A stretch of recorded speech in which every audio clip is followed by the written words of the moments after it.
All right, let's set the scene. You've been there, right? You see someone across the room you'd absolutely love to talk to, but you're just frozen. It's like your feet are cemented to the floor, and that little voice in your head is just screaming, nope, not yet, maybe tomorrow. And before you know it, you're stuck on the sidelines, watching someone else walk over and start the exact conversation you wanted to have. It is such a frustrating feeling, and it's almost always built on one single powerful lie.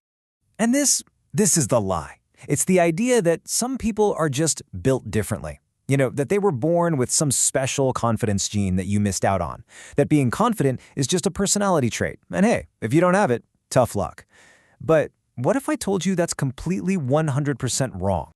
Okay, let's really dive into this because this is the absolute core of what we're unpacking today. The research is clear on this. Confidence isn't something you have, it's something you do. Approaching someone isn't some kind of magical talent. Nope, it's a skill. It has specific, learnable steps that the human brain is literally wired to respond to every single time. So you see the difference, right? The myth, that's the stuff that paralyzes you. It tells you that you can't change. But the truth? That's empowering. It means confidence is something you can actually do. It's a series of actions you can take, not some feeling you have to sit around and wait for. So, you know what? Let's get right into those steps. So, our very first trick is all about the pre-approach warm-up. Think of it as a way to change the whole emotional climate of the interaction before you even say a single word. You know the reason so many cold approaches just completely fall flat? It's usually not about what's said. It's about how jarring it feels to the other person's brain to go from zero to a full-on conversation with a total stranger in 1 second flat. It's a lot. And that's exactly where social priming comes in. A tiny, positive interaction kind of primes their brain for a bigger one. Why? Because it lowers their natural threat detection. You're basically signaling, hey, I'm not a risk, which makes their brain way more receptive to you before the real conversation even kicks off. And it's so simple. Before you even think about walking over, just make some brief eye contact and offer a small, genuine smile. That's it. That one little act signals to their brain that you're a safe, friendly presence. So, by the time you actually walk over, you're not some random stranger just interrupting their day, you're actually continuing an interaction that has, in a very tiny way, already started. See how that works? Okay, so now let's see how the next two tricks build on that foundation. This is all about what you say and do in those first crucial moments to completely disarm the situation and, create a real opening for a connection. Now this next one, I know, it's going to feel completely backwards. Our first instinct is to hide every single trace of anxiety, right? To act all cool and unbothered. But here's the thing. All the effort it takes to hide that nervousness, it just eats up all the mental energy you desperately need to actually be present and connect with the other person.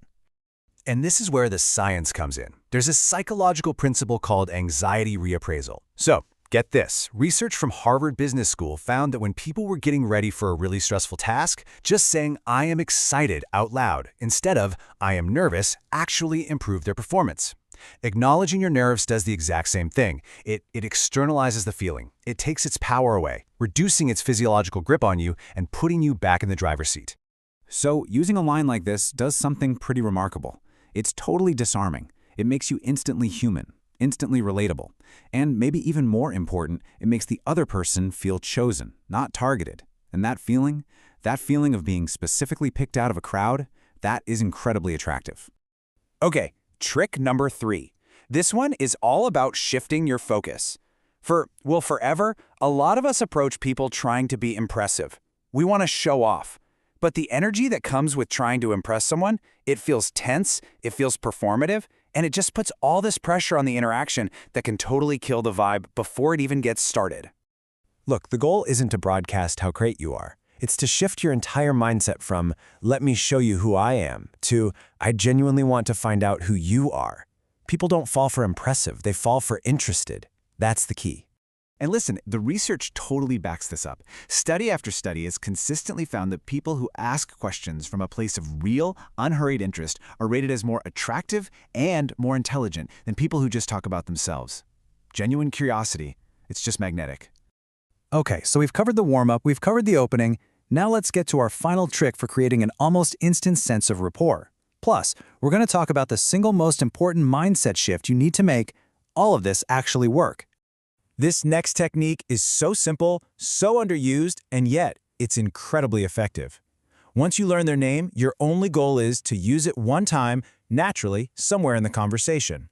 I mean, think about it. Hearing our own name is one of the most powerful sounds in any language. It activates this deeply personal response in the brain that signals recognition and safety. But, and this is the key, you have to use it once. If you use it over and over, it just feels weird, right? But one time, woven into a real comment like, wow, that's a really great point, Sarah, that creates a moment of connection that most people never get to in an entire first conversation. So, okay, we've got these 4 tricks now, but they're only going to work if we deal with the real emotion that's hiding underneath it all. We think the fear is about the approach, right? We think it's about getting rejected. But is that what we're actually afraid of? Because here's the bottom line. Those few minutes of conversation, that's not the source of real pain. The version of you that turns around and walks away without saying a word, the one who replays that moment of doing nothing over and over for days, that's the part that actually hurts. The regret, it is always, always worse than the approach. I mean, just think about it for a second. What's the worst realistic thing that can happen? A brief, polite exchange that kind of goes nowhere.